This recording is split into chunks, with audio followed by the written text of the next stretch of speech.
Cześć, witajcie. To miał być całkiem inny film. Spontaniczna wyprawa w zimowej oprawie wiosny nie obfitowała w materiał, z którego dałoby się zrobić ciekawą opowieść. Po powrocie do domu zacząłem czytać o miejscach, do których dotarłem. Okazało się, że jechałem wzdłuż 2 linii obronnych strzegących szlaku wodnego do Sztokholmu. Poza twierdzami mającymi chronić cieśninę są jeszcze fortyfikacje chroniące wspomniane forty od strony lądu.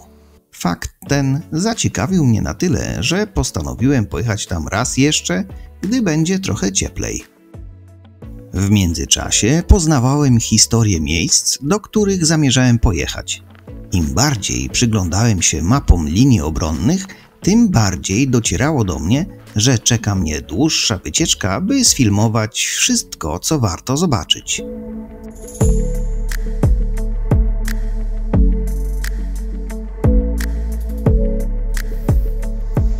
Z tego wynika, że jestem na miejscu. Tylko gdzie to jest? Jeszcze wtedy nie wiedziałem, że znalezienie wszystkich fortyfikacji będzie wymagało ode mnie większego wysiłku. Znalezienie niektórych z nich nie było wcale proste, nawet z GPS-em.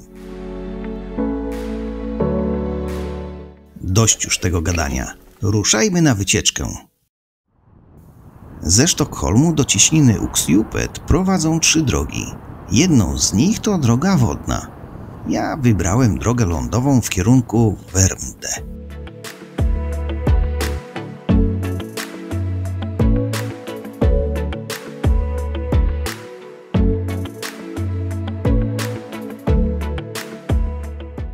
Zwróćcie uwagę na przerywaną linię na 3 pasach ruchu. Środkowy pas to tak zwany pas odwracalny, zmieniający kierunek jazdy w zależności od natężenia i strumienia ruchu. Rano, kiedy ruch jest największy w kierunku Sztokholmu, droga ma 2 pasy ruchu w tym kierunku. Po południu kierunek jest odwrócony, aby kierowcy, którzy wracają ze stolicy, nie tworzyli korków. Chciałem zacząć zwiedzanie po wschodniej stronie cieśniny.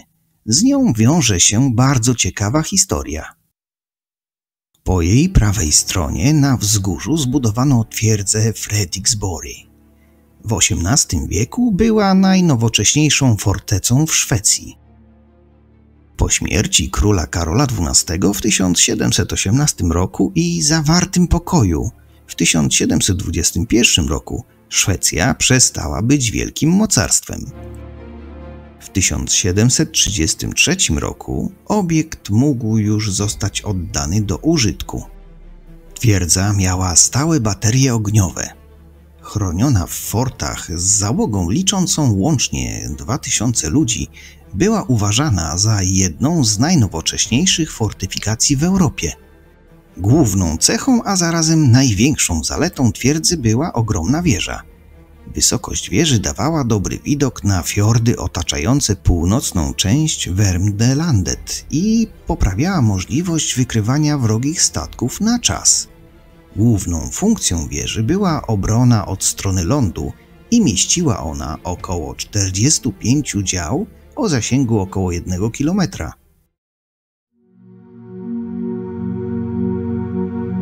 Oprócz wieży twierdza składa się z tak zwanej konstrukcji plażowej z 2 prostokątnymi budynkami na brzegu, tak zwane kaponiery.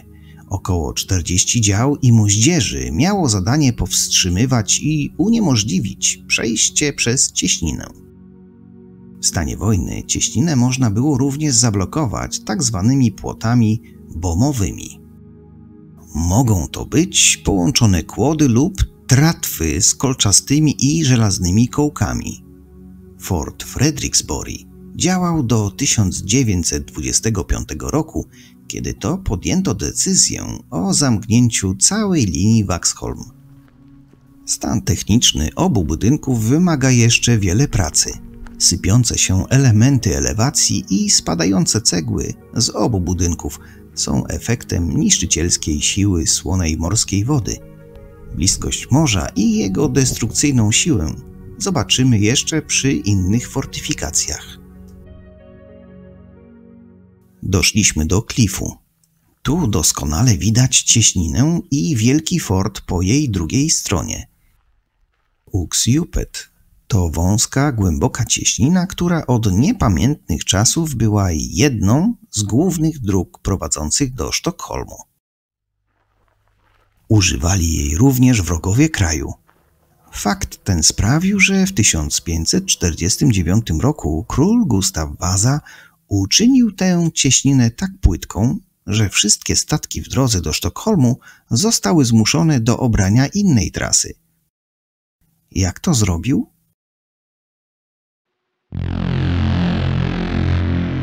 Kazał zatapiać tam okręty, także szwedzkie. Ten proceder trwał jeszcze grubo ponad 100 lat. Istnieją źródła, z których wynika, że od 1659 roku zatopiono tu wiele statków. Dla tych wnikliwych lista kilku z nich.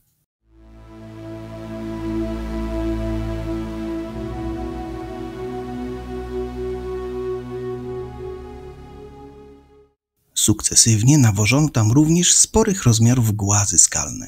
Takim sposobem przepłynięcie cieśniny było nie lada wyzwaniem. W 1723 roku, po notorycznych najazdach rosyjskich statków na archipelag, postanowiono zbudować omawianą wcześniej fortecę. Ciekawostką jest fakt, że w połowie XIX wieku można było spacerować pomiędzy Rinde a Wärmdö. Czas mijał, a z nim osiągnięcia w technologii uzbrojenia sprawiały, że budowa obronnej fortecy wkrótce stała się przestarzała. W dodatku coraz większe, a co za tym idzie bardziej zanurzone statki handlowe miały trudności z nawigacją w pobliżu Vaxholm. W związku z tym Komitet Fortyfikacyjny z 1867 roku zaproponował ponowne pogłębienie cieśniny do celów żeglugi oraz wzmocnienie fortyfikacji po stronie Rinde, ale o tym później.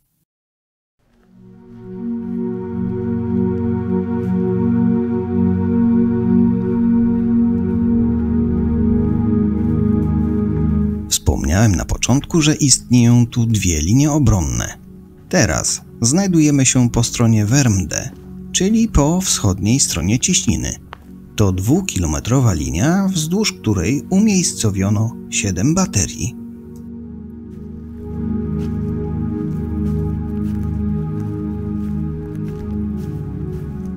Całą linię umocnień ukończono w 1903 roku.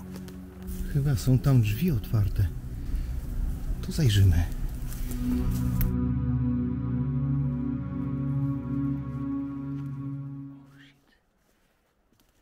Tego typu fortyfikacje lub inaczej baterie ogniowe osadzono załogą mającą zatrzymać ataki wroga od strony lądu. Chroniły one przede wszystkim forty, które jak wiemy miały inne zadania. Jednak znalazł się tu pewien wyjątek. 7. bateria, która oddalona jest od fortu zaledwie 300 metrów, została zbudowana w innym celu. Miała ostrzeliwać statki, które próbowały wejść do cieśniny od północnej strony. Uzbrojenie składało się z 4 kołowych dział kalibru 120 mm, które to wytaczano z tych schronów jedynie w razie potrzeby. Wszystkie baterie ukryte są w lesie.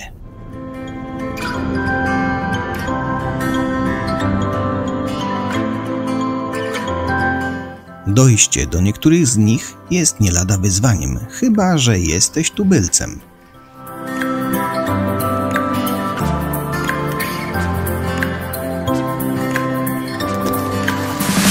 Udałem się bardziej na wschód w poszukiwaniu baterii numer 4. Według nawigacji dotarłem na miejsce. Podobno jestem 100 metrów od miejsca docelowego. No nic tu nie ma. Nawigacja czasami robi sobie żarty i to był ten czas. Poszedłem w złym kierunku. Gdy już się zorientowałem, że przecież nic tu nie ma, zacząłem się rozglądać. Po drugiej stronie drogi zobaczyłem żółtą tablicę. Informacja, że znajduję się na terenie militarnym i że wchodzę na własne ryzyko, wskazała mi azymut. Po dwukrotnej kalibracji nawigacji skierowałem się w głąb lasu. Takiej górki treningowej się nie spodziewałem. Jeśli ktokolwiek chciałby pokonać te wzgórze w butach sportowych lub w sandałach, serdecznie odradzam. Teren podmokły, mnóstwo ostrych kamieni, leżące gałęzie i duże pnie drzew, porośnięte śliskim mchem oraz strome podejście pod górę. To wszystko odcisnęło się na wyglądzie moich butów, a miałem ubrane zimowe buty typu trapery.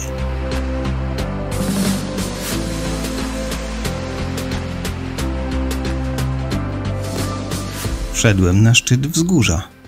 To musi być tu.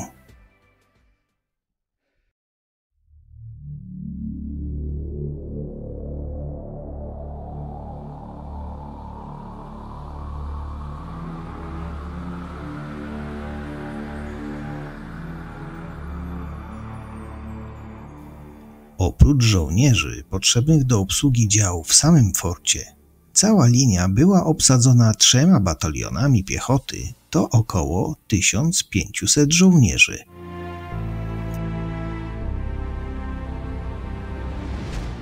W 1894 roku bateria uzbrojona była w 2 karabiny maszynowe kalibru 8 mm. Prawdopodobnie jeździły one wzdłuż murów fortyfikacji po szynach. Pancerne wózki, na których instalowano karabiny, zatrzymywały się w takich stanowiskach ogniowych.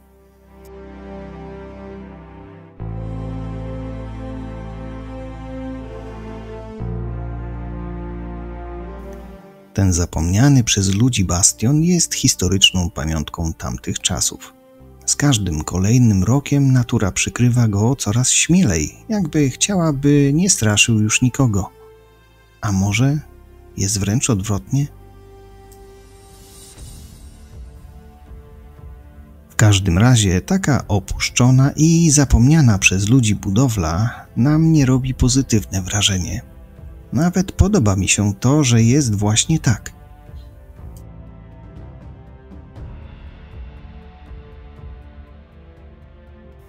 Widać, że czasem ktoś tu przychodzi i uwalnia swoje talenty na ścianach.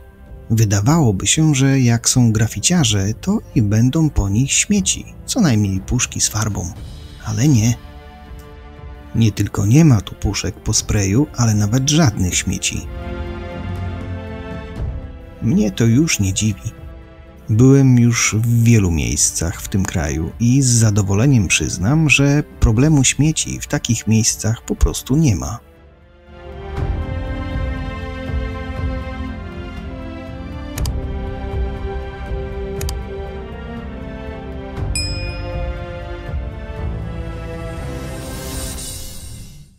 Całkiem niedaleko w linii prostej, także na wzgórzu, ukryta jest kolejna fortyfikacja. Ruszam więc w drogę.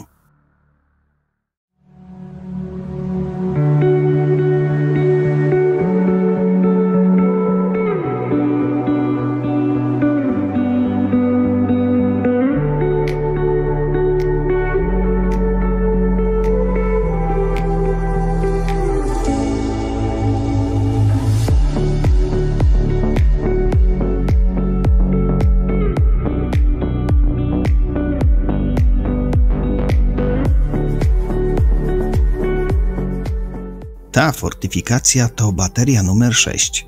Oddano ją do użytku w 1894 roku.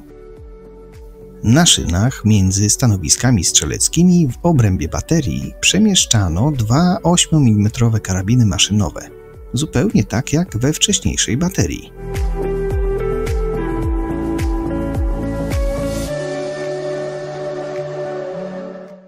Za pomocą obrotowych talerzy można było przesuwać elementy po rogach do otwartych, półokrągłych wnęk, tzw. kominków.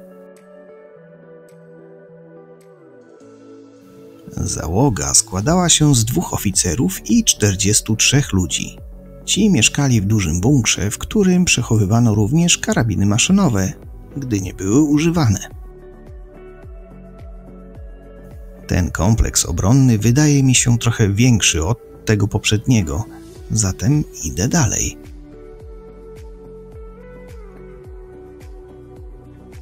Trzeba przyznać, że jeśli jakiekolwiek wrogie wojska chciały przedostać się do fortu, musiały pokonać nie tylko strome wzgórze, ale doskonale umocniony przyczółek. Tak sobie myślę, jak trudno było tu przetransportować materiał budowlany, maszyny i oczywiście broń z amunicją. Przecież te umocnienia mają ponad 120 lat. Czas, który upłynął, widać także w zniszczeniach, które poczyniła natura. Pomimo to jest tu pewien klimat. W tym budynku drzwi są jednak otwarte. Zajrzę do środka.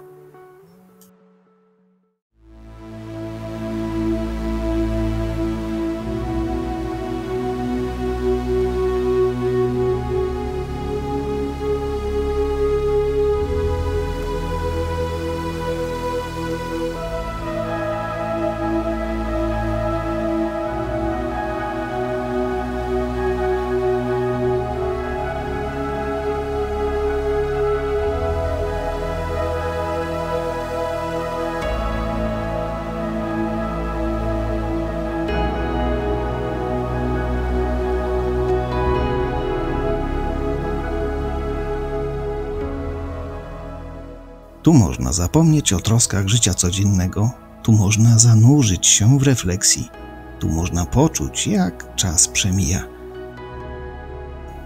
Dosyć już tych moich wynurzeń. Pora na odwiedzenie drugiej strony cieśniny. Tam czeka na mnie olbrzymi fort.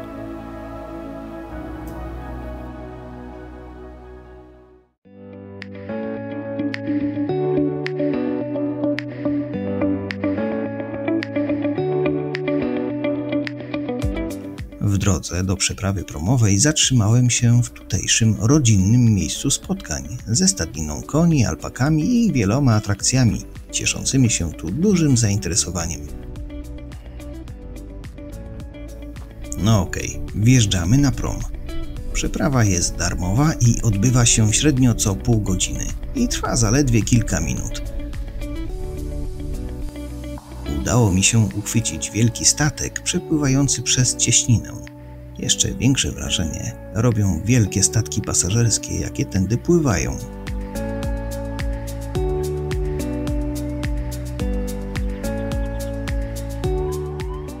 Jak już wspomniałem na początku, zdjęcia do filmu robione były w dwóch odsłonach – zimowej i wiosennej. Tak więc będziecie mieli okazję również zobaczyć tą bardziej ponurą twarz fortu Oscara.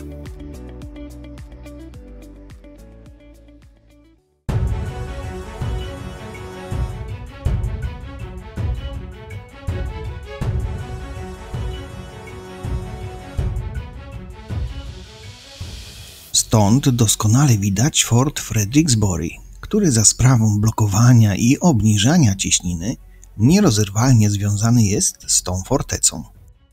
Przez długie lata oba forty mylono z uwagi na identyczną nazwę pochodzącą od imienia króla Fryderyka I. Jednak dopiero po inauguracji otwarcia fortu, w której uczestniczył sam król Oskar II Fryderyk, do nazwy dodano jego imię. Podobno do tej pory ludzie mylą te fortyfikacje. Twierdza Oskara położona jest na zboczu w kierunku cieśniny. Ten ambitny projekt zakładał dwa przyczółki obronne, górny i dolny, które łączył podziemny tunel o długości 300 metrów. Górna forteca miała dwa cele: zwalczanie wrogich statków oraz ochrona twierdzy przed atakiem lądowym.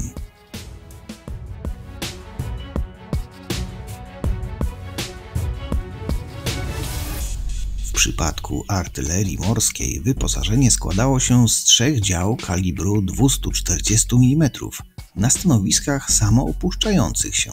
Co to znaczy? Działa były wynoszone ponad wały, za którymi można było je bezpiecznie załadować. Zmyślny mechanizm wykorzystywał odrzut wystrzału do opuszczenia całej armaty. Takie zastosowania były praktykowane również w Stanach Zjednoczonych. W górnej, czyli północnej części twierdzy zbudowano kaponiery uzbrojone w 6 dział, które miały strzelać do przeciwników, którzy przedostali się w pobliże fortu.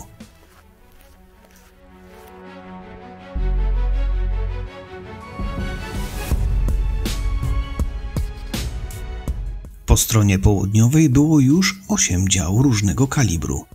Południowa kaponiera ma kształt litery V i stanowi również wejście do fortu.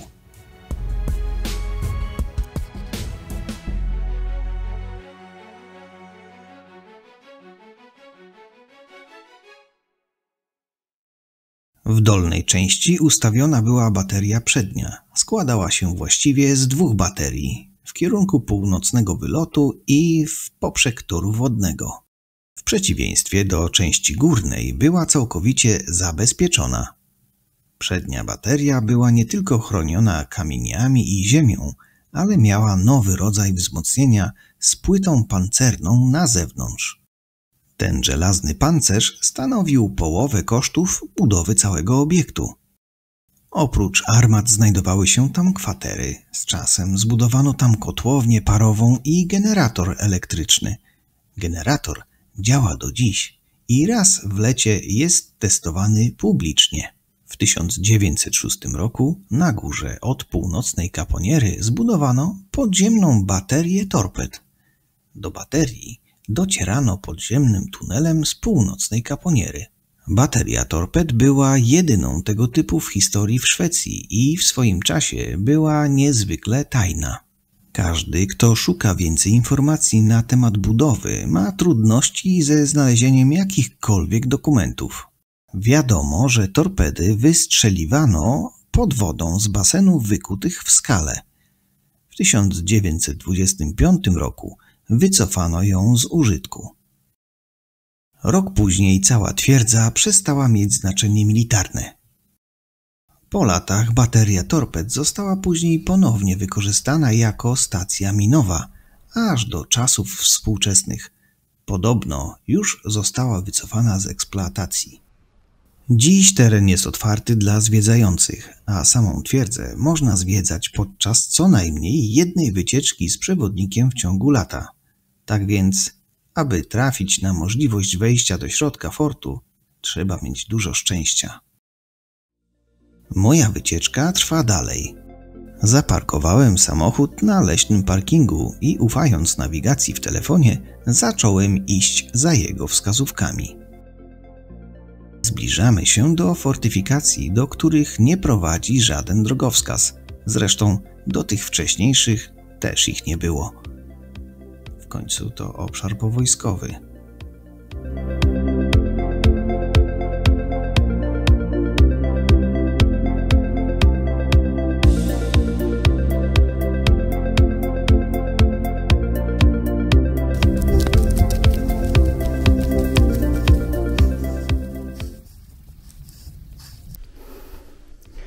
Z tego wynika, że jestem na miejscu.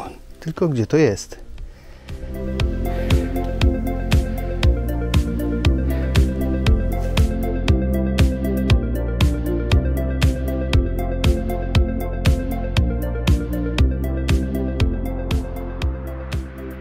Pomyślałem, że to jedynie jakiś bunkier, ale okazało się, że to system schronów połączony tunelami. Przykryte grubą warstwą betonu i ziemi, zlewają się z otoczeniem. Ta fortyfikacja oddalona jest od fortu o kilkaset metrów. Niewiele o niej wiadomo. Zbudowano ją w 1894 roku, co mnie akurat nie dziwi. Bateria numer 21 miała w swoim arsenale aż 8 haubic kalibru 240 mm, co może oznaczać, że miała ona przyjąć na siebie zmasowany atak. Żadna z baterii nie miała tak silnego uzbrojenia. Pozostałości po mocowaniach wojskowego sprzętu można jeszcze znaleźć tuż obok jednego z tuneli.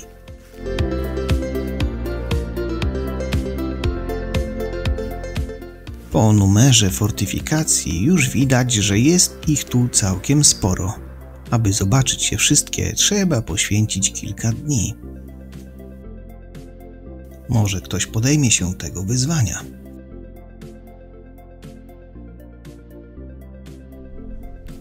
Dzień się kończył, słońce powoli zachodziło, ale w moim planie był jeszcze jeden obiekt.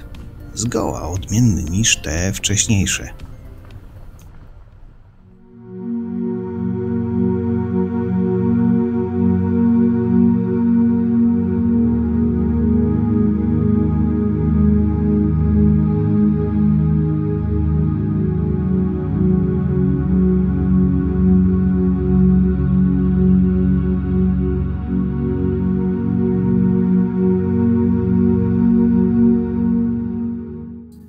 Tuż przy cieśninie znajduje się Byvik Fort, nazywany również 8. baterią linii Värmdö, mimo że znajduje się po stronie Rinde.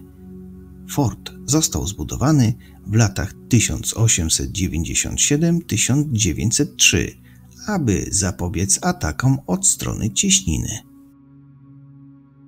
Osadzony został w podłożu skalnym w głębokich trójkątnych okopach, wyposażony w 4 działa 120 mm i 3 działa 57 mm w opancerzonych wieżach i 6 armat w galeriach bocznych i kazamatach. Na terenie z bardziej kruchymi lub niższymi skałami wzniesiono granitowe ściany, a cypel wzmocniono betonem. W 1902 roku obszar obrony twierdzy Vaxholm obejmował obszary lądowe i wodne od cieśniny na zachód od Resaro do północnego Värmdö. W sumie uwzględniono 37 baterii, artylerię mobilną, górniczą, piechotę oraz rezerwę jednostek mobilnych, m.in. z oddziałem saperów i dywizją balonową. Decyzją obronną z 1925 roku, która miała na celu rozbrojenie, linia Vaxholm została zamknięta. Byviksfortet przestał funkcjonować rok później. Służył jeszcze jedynie jako magazyn. Czas wracać do domu. Czeka mnie jeszcze powrót promem na Vaxholm i około godzina jazdy samochodem. Mam nadzieję, że film przybliżył Wam choć trochę, jak wyglądały ponad 100 lat temu linie obronne w Szwecji. Mimo że od ponad 200 lat Szwecja nie brała czynnego udziału w wojnie, przygotowywała się do niej nieustannie. Był okres, kiedy to likwidowano nawet bazy okrętów, ale po kilku incydentach ponownie postanowiono zadbać o bezpieczeństwo i wrócić do starej, dobrej dewizy: jeśli chcesz pokoju, szykuj się do wojny.